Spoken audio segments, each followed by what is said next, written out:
So there's a lot to talk about in terms of where Riot is taking League of Legends with the upcoming preseason. We've got crazy jungle changes, return of the Chemdrake, a bunch of item changes, changing the jungle, and one thing that I haven't seen talked about a lot, which are the updates to the vision systems. Riot is changing ward tracking in 2 different ways, one of which I wanted to go over from a design perspective because I think it is a great decision and way forward for all players.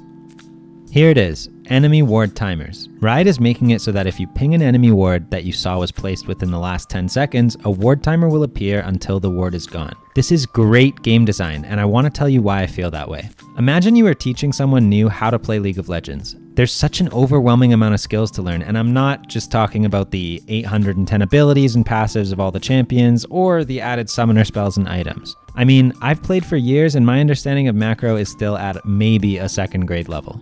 As a player plays and gets better at League of Legends, they'll start climbing the hill of learning mechanical skills, how champions interact with each other, about macro and pathing, and how to strategically win a match. With a game as complex as League of Legends, a game that has a near infinite skill ceiling, as a game designer, you'd think that you'd want your players to continue their focus on getting better, but most importantly, that you'd want that experience of getting better to be rewarding and fun to do. Now, tracking enemy ward timers, flash cooldowns, jungle camp spawn times, etc. are very important skills to eventually nail down. As a jungler, if you were to always understand when an enemy ward would expire and where all the enemy wards are, you'll be able to secure many more successful ganks and be a much better player. However, I'd argue that this isn't a fun skill to learn in itself. Setting an internal timer and reminder is not fun or memorable gameplay. By adding these timers to the enemy wards, you remove the need to learn that skill to get an edge over other players purely because you remembered timings. And while some might say they're making the game easier and that that's a bad thing, I'd argue instead that they're allowing you to focus time on skills to improve that are actually fun to learn and more rewarding. Wouldn't it be better if a player did well not because they tracked timers, but because they just outplayed or strategically outmaneuvered the other team in their actual gameplay? That's why I think this is a great step in the right direction, and if this is received well, I can see a follow-up sometime down the road too.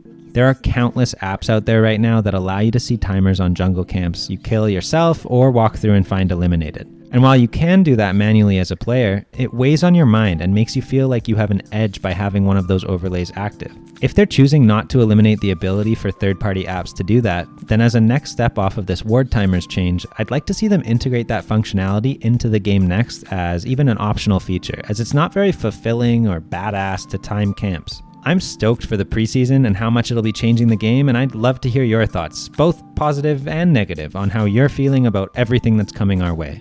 Anyways, thanks for watching. I'm Bucky Mayer, and if you liked this video, be sure to give it a thumbs up, and if you were into it and want to see more content like this, I'd really appreciate if you hit that subscribe button as well. I hope you have a great rest of your day, and I hope to see you next time as well. See you later.